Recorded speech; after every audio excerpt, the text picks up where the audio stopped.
Have you ever found yourself chasing peace in fancy resorts or faraway places, only to realize that it might be hiding right under your nose? A vacation is wonderful every now and then, but sometimes peace is found in the familiar, like in our cozy kitchens, at the local farmers market, or even in the garden right outside our door. Often we try to calm our busy minds by keeping ourselves super busy. But for me, true healing can begin when I take the moment to slow down and do something as simple and humble as snapping beans. Sit with me today and let's see if we can change what might feel like a dull task into a little sanctuary by simply being in the moment.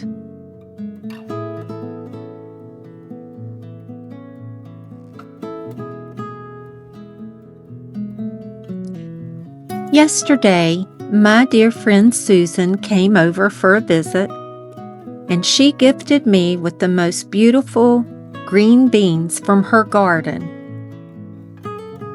I made us a light lunch of chicken salad, sourdough rolls, and cucumber salad, and we even enjoyed a little bit of my homemade sauerkraut that I am just now really learning to love.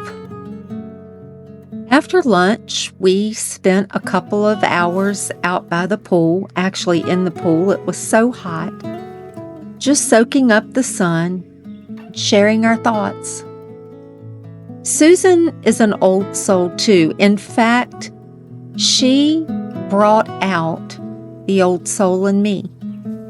She taught me how to make cold processed soap, and I taught her to make hot processed soap. We just share a lot of the same interests. And thankfully, we don't have the kind of relationship that requires constant talk. Sometimes we just sit back, lay our heads back, and listen to the water or the mockingbird talking, and enjoy each other's company. That's the kind of friendship we have.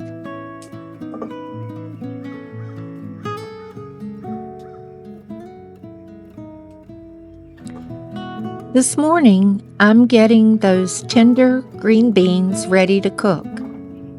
Some people call it stringing beans, but in my family, we call it snapping beans. As I get into the rhythm, I can't help but think back to the summer days as a little girl and what felt like a chore, and how it would often turn into fun and laughter when we gathered around with buckets. There's so much joy to be found in sharing what seems boring. My daddy had the most beautiful gardens until he started having mobility issues. He didn't just grow vegetables for our family, but he supplied many to our relatives as well. Every day after work, he'd check on his plants and battle those pesky bugs, till the weeds with the tiller, and patiently wait on the first harvest. He never once complained, even when he had to bend or stoop, or even crawl for hours to pick the vegetables. To him, that garden was pure joy, his special sanctuary, and I truly believe it was his form of therapy.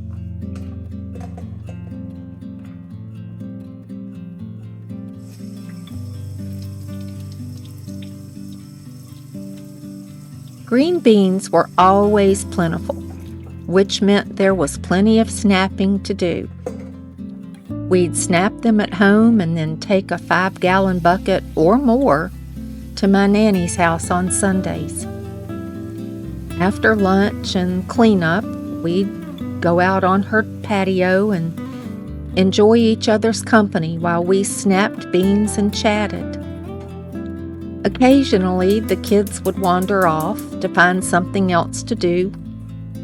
And even though I tend to romanticize my memories, I would not trade those loving Sunday afternoons at my grandparents' house for anything.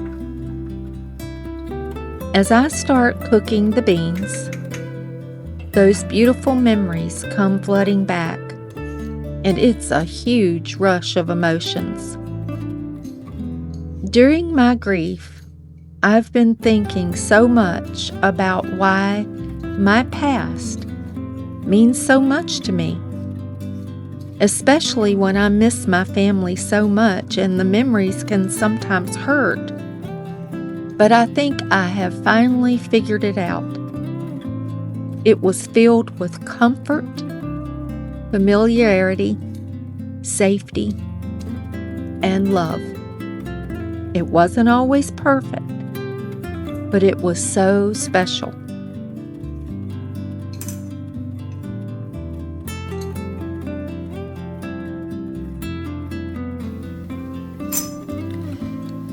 We had a close-knit family, a big extended family, and every week was packed with things to look forward to.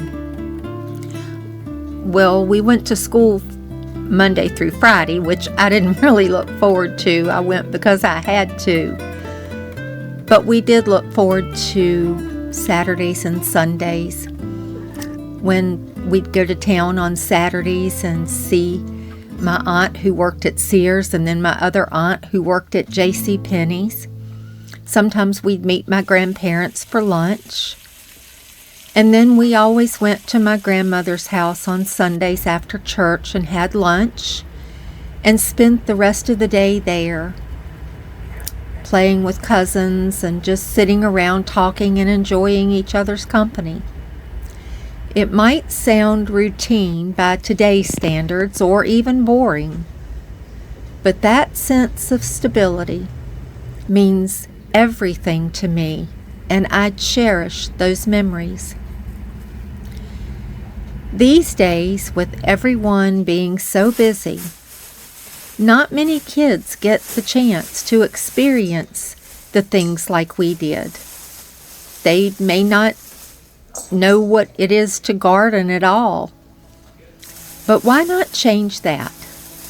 If you don't grow a garden, take your kids or grandkids to a local farmer's market and pick up some fresh green beans. It could be the perfect excuse for a fun afternoon. Spend some time together on the porch or under a big shade tree snapping the beans. You might be surprised at how the connectivity and the conversations flow when we participate in a hands-on activity without technology and screens around. So until the next video, grab your kids or grandkids and take a trip to the local farmer's market. Grab yourself some beans and get to know each other again.